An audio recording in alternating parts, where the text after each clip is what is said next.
Você jamais fará as pazes com Deus. A graça de Deus a um mineiro com a perna quebrada. Charles Stanley. Não há nada entre minha alma e Deus. O sangue de Jesus tirou tudo.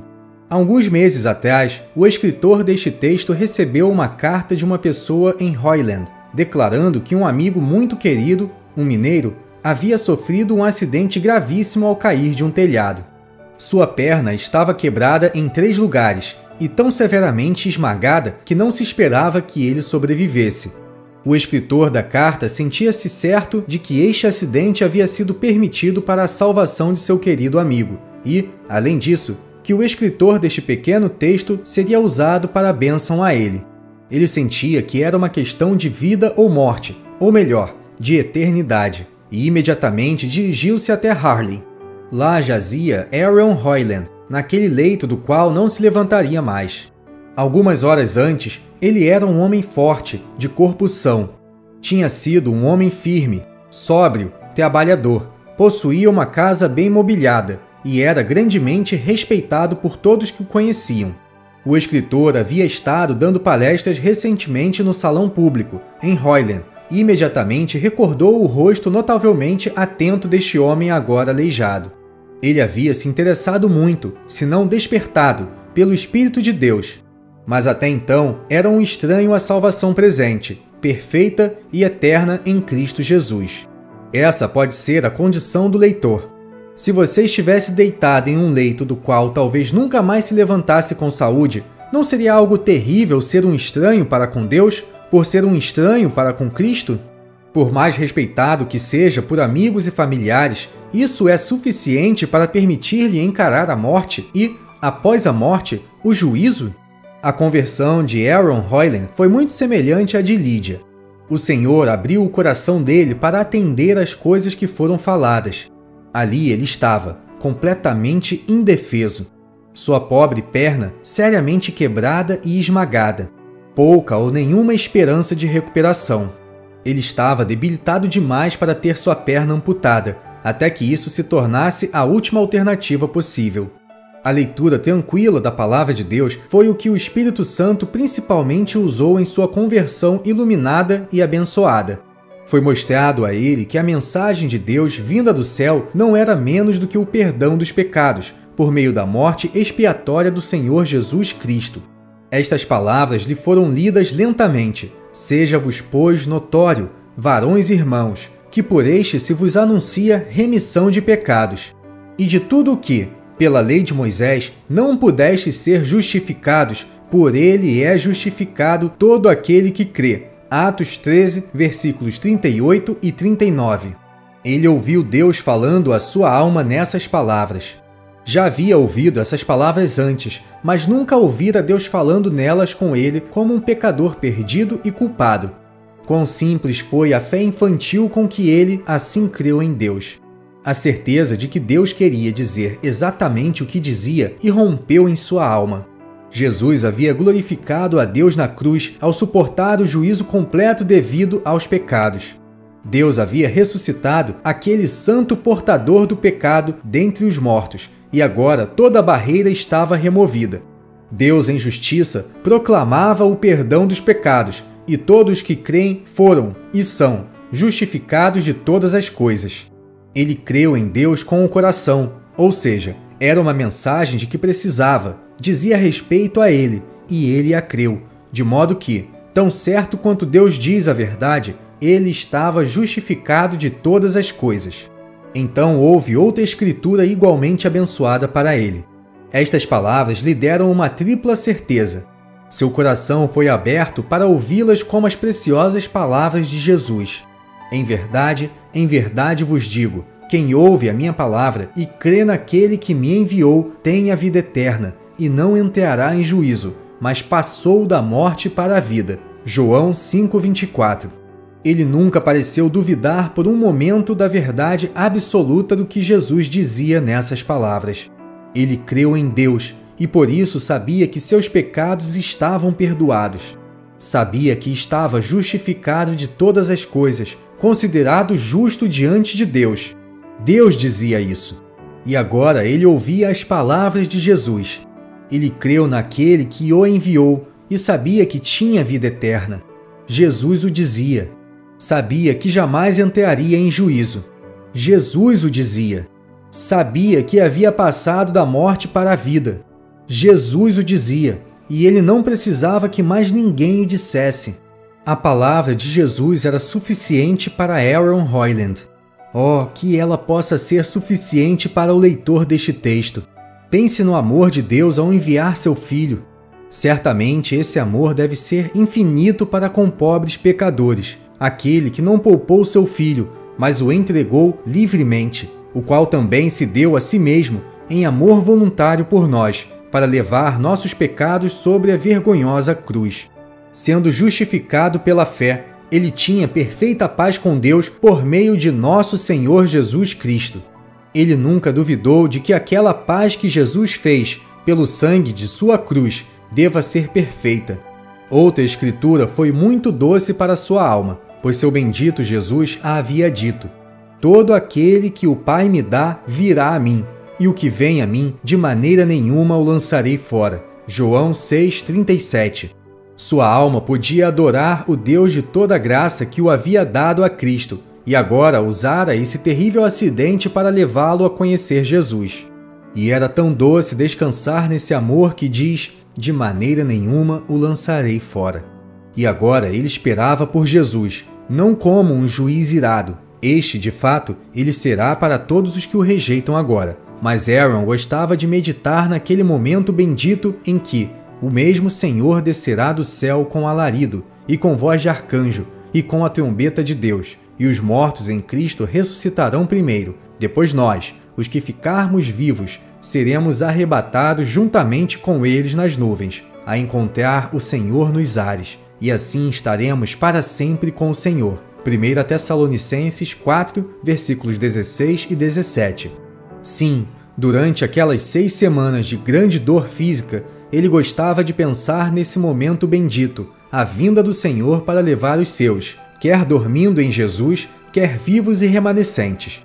Ele perguntava sobre a mudança em seu corpo na primeira ressurreição e, ao lhe ser mostrado que assim como havia trazido a imagem do terreno, também traria a imagem do celestial, que seria semelhante ao Senhor em glória e teria o mesmo corpo incorruptível, conforme mostrado em 1 Coríntios 15, versículos 42 a 56, e que, quando Jesus viesse em glória, certamente viria com ele. Então sua alma parecia cheia de luz, alegria e paz.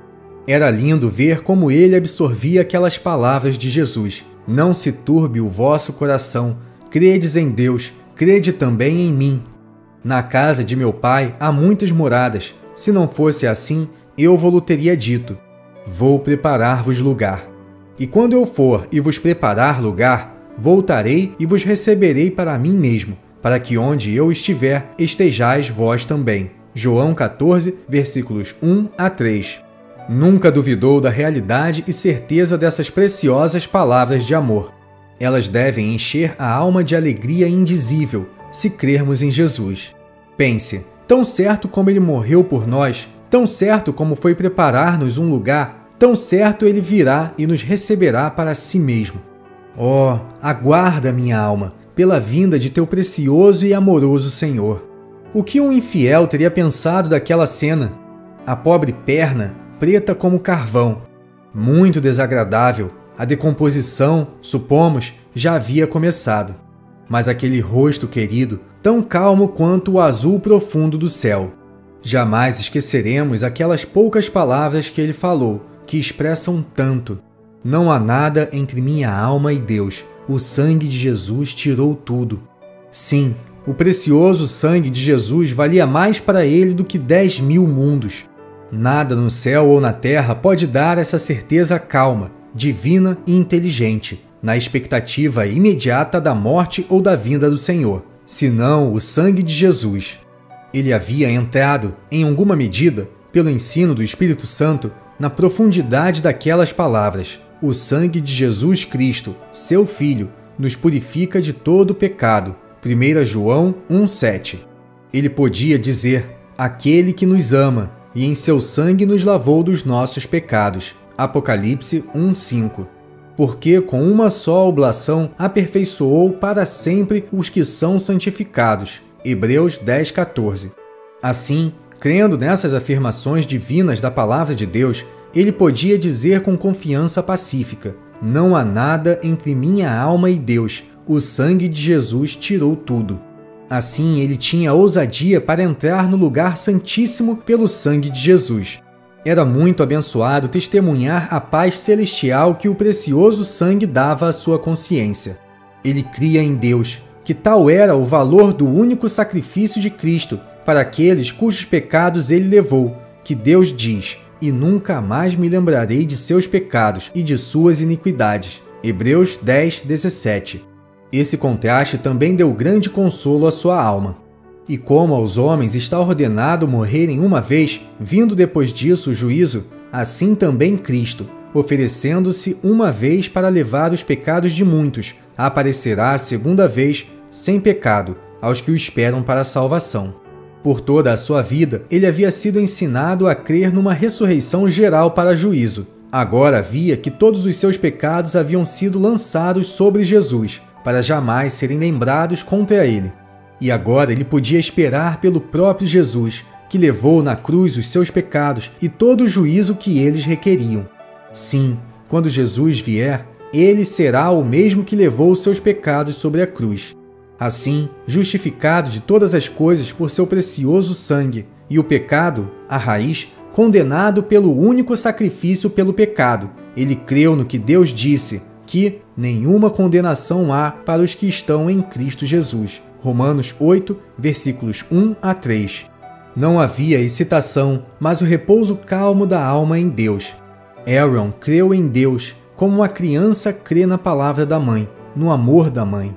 Após algumas semanas, o médico decidiu amputar o membro morto. Os ossos quebrados não podiam ser fixados. Quando chegou o momento difícil, não houve temor da morte, nem da dor. Foi, porém, um grande golpe para seu sistema já abalado. Ele não sobreviveu por muito tempo. O tétano apareceu em 8 dias.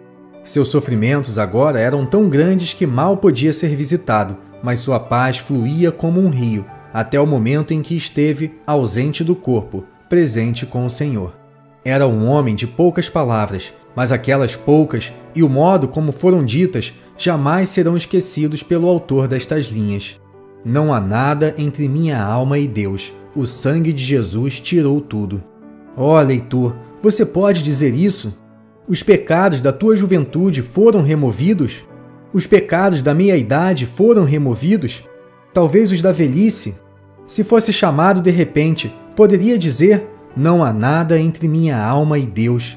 Tem tentado, por jejuns, orações e penitência, removê-los?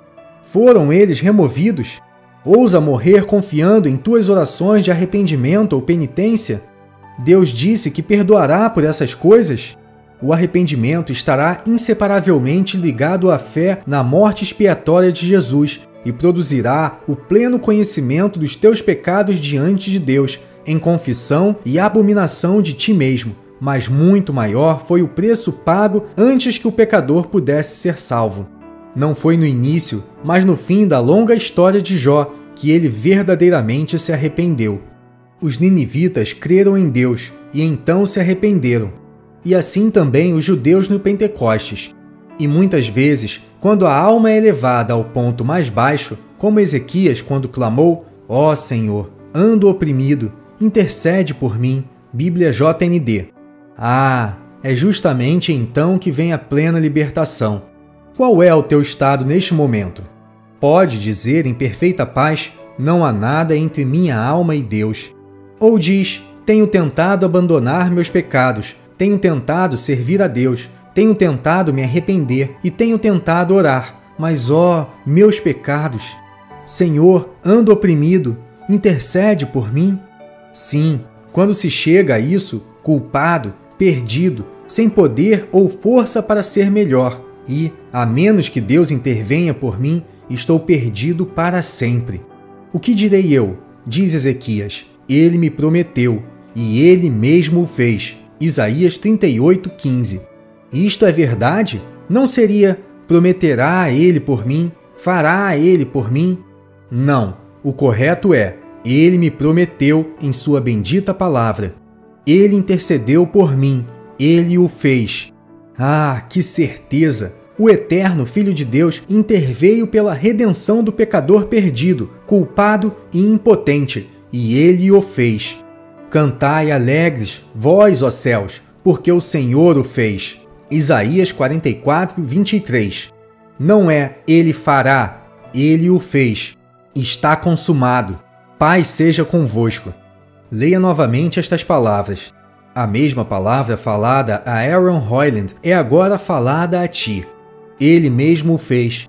Seja-vos, pois, notório, que por este se vos anuncia remissão de pecados, e por ele todo aquele que crê é justificado. Aquele que crê tem vida eterna. Você diz: eu creio em Deus. Perdoará ele agora os meus pecados, até mesmo os meus? Sim, se crê em Deus, ele te prometeu e ele mesmo o fez. Para a pobre mulher aos pés de Jesus, crendo nele, ele não disse: ora, e teus pecados serão perdoados. Não, ele disse: os teus pecados te são perdoados, a tua fé te salvou. Vai em paz. Lucas 7, versículos 48 a 50. Você crê nisso?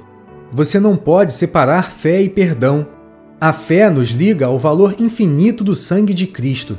Nada resta entre nossas almas e Deus. O sangue de Cristo tirou tudo. Apaguei as tuas transgressões como a névoa, e os teus pecados como a nuvem. Torna-te para mim, porque eu te remi. Cantai alegres, vós, ó céus, porque o Senhor o fez. Isaías 44, versículos 22 a 23. Assim falará o Senhor a Israel com misericórdia em dias que ainda virão. E assim ele pode falar agora ao leitor. É o sincero desejo do autor que, assim como Deus falou paz a Aaron Hoyland por meio destas e de outras passagens de sua palavra, assim também fale ele ao leitor. Por que duvidar de Deus?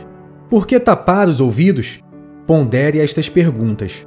Pode alguém, além do sangue de Cristo, dar-me esta paz tranquila com Deus? Esta ousadia de entrar em sua presença? Bendito seja Deus. Cantai alegres, vós, ó céus, porque o Senhor o fez. Texto escrito por Charles Stanley, com tradução e narração realizadas pelo canal Livros Cristãos em Áudio.